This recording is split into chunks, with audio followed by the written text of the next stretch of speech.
Good evening, VR enthusiast, VR fam. Um, I've tried this too many times. I got to try to stick to this script because otherwise I'll never get it done. Um, I'm going to try not to ramble, prattle on. Stop me if I do.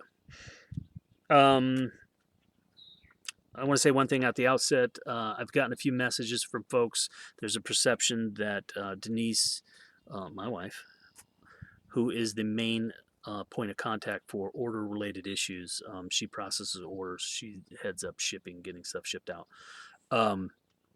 through customer care at virtualriflesystems.com. There's a perception that she's avoiding or not being responsive. It's not by design. I can assure you of that. She's not trying to avoid anybody. The issue is that her inbox is unmanageable. That there's just so much traffic coming through her inbox. It's hard to manage. And so what she's done is she's gone to a automated response, but in that automated response, she updates it weekly, kind of indicates this is the order number we're on, what we project to get through this week. So you can kind of gauge from there, looking at your order number, what order number we are on, and kind of you should get an idea. That's really the only way. She can't answer each individual email.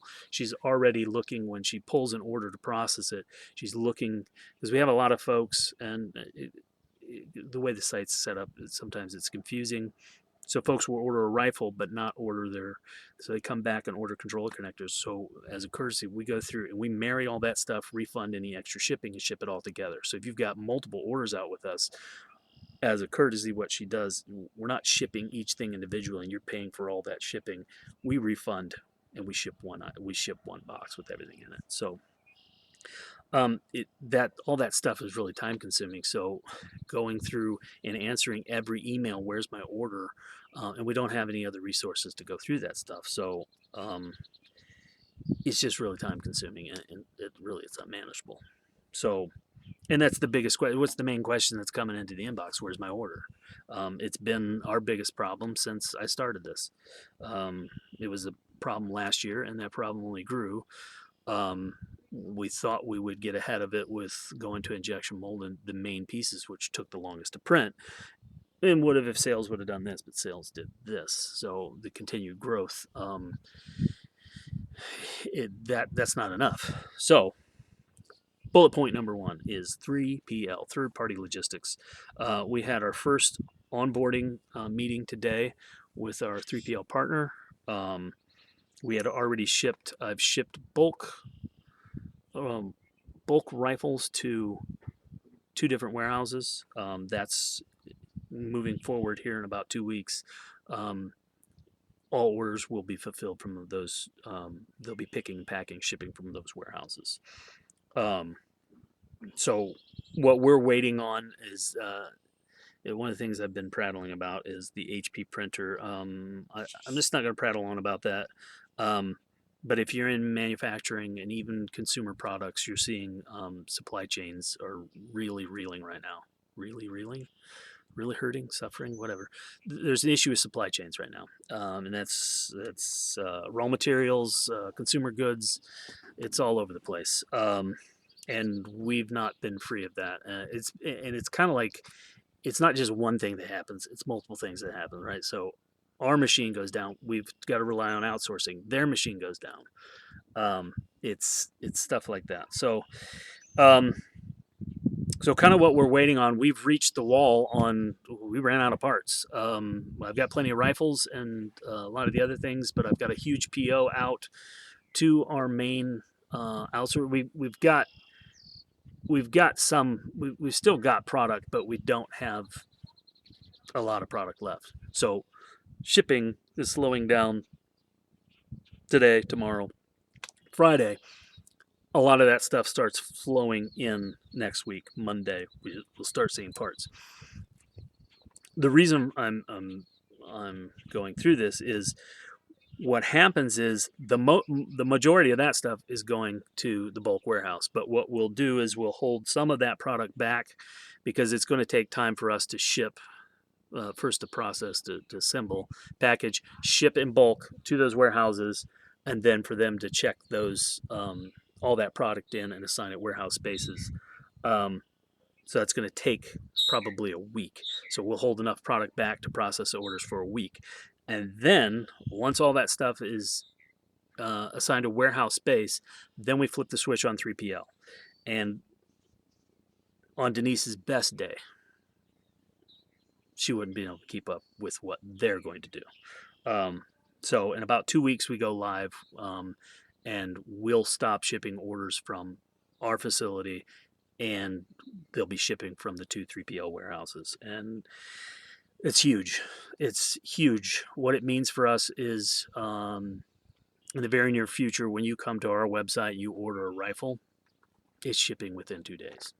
Actually, technically, I think there's no reason. It's transit. It's whatever the transit time. So whatever shipping level you paid for, it's really shipping that day. Like if you order that morning, it's shipping that day. You'll get notification that your product's shipped. So bottom line, we're not talking about weeks or even months. We're talking about days. We're shipping out. So provided supply chains stay stable, that's a growing concern, and it's not just us. That's a concern for everybody. But I won't belabor that. But one of the points about the HP, it's not cheap. The reason I got our HP printer, the 340, was to offset the cost from outsourcing because it's not cheap. And truthfully, I'm still losing money on controller connectors.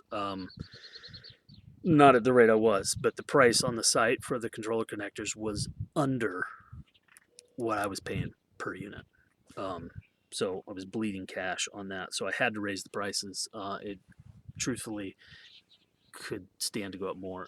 If I were to give you the STL files for you to send to a print house, north of $200 for a set of controller connectors. It's not cheap.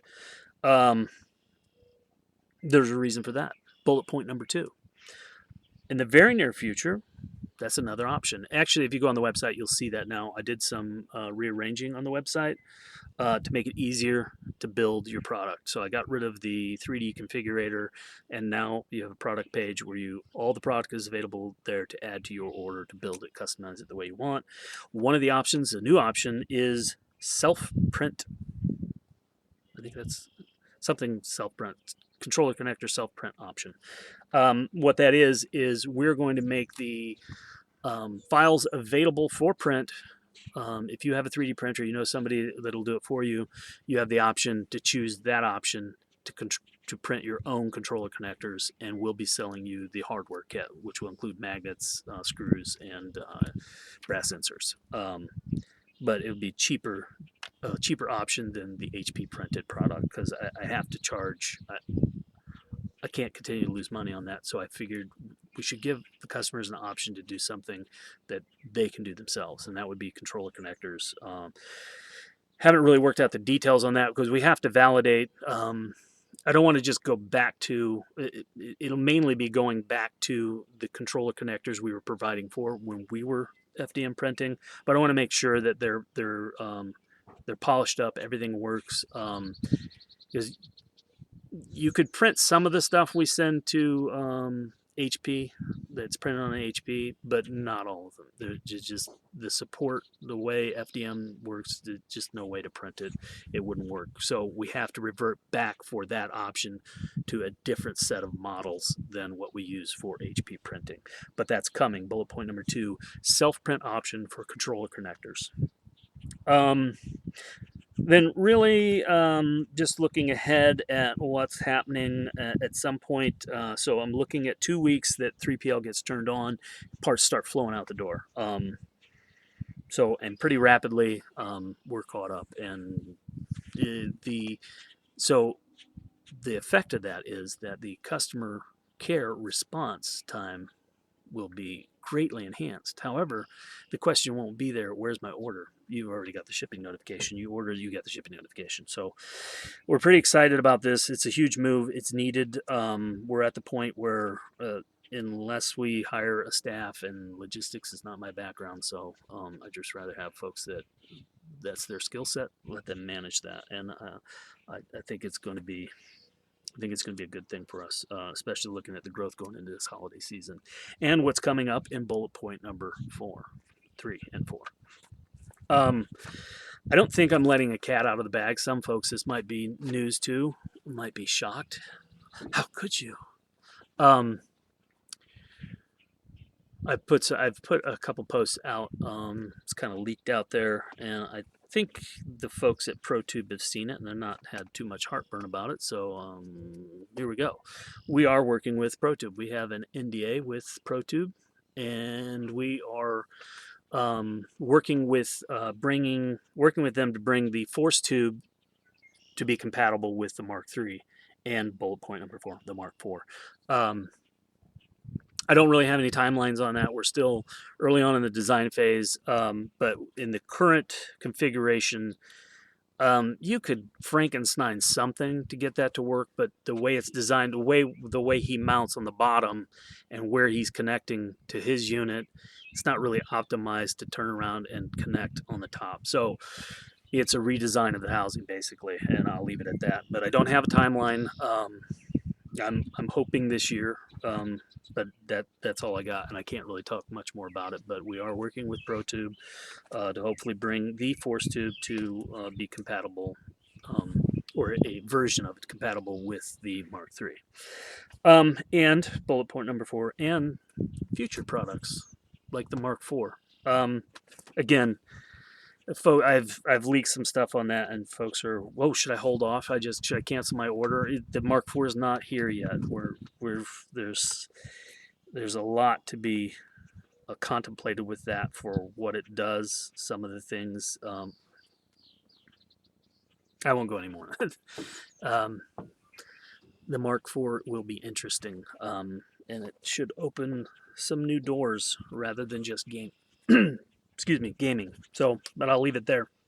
That's pretty much the update. So 3PL is coming, 2 weeks. We're looking to turn that on, and the things should start flowing a lot faster. They will start flowing a lot faster. Bullet point number 2, the self-print option for controller connectors is coming relatively quickly. Oh, the thing I did leave out, the 3PL, once we turn that on, we got about a 2-week period of smoothing things out, getting things flowing. The timing is about right. We have a spot in Tennessee already, not a permanent spot, but we have a spot. So probably the end of this month, the timing is about right. I will be going to our facility here, grabbing whatever I need to be able to run out of Tennessee. So we will be spending most of our time in Tennessee, working out of Tennessee. So that's another big one's coming. But we'll have some time freed up towards the end of June, provided everything goes as smoothly as it's looking to go. So that's kind of big. So there's 3PL, there's self-print controller connectors, there's the move to Tennessee, there's Forcetube, and the Mark IV. That's it. I'm going to cut it off there. And it's getting cold. I'm starting to shiver. Have a happy day. Stay healthy, stay safe.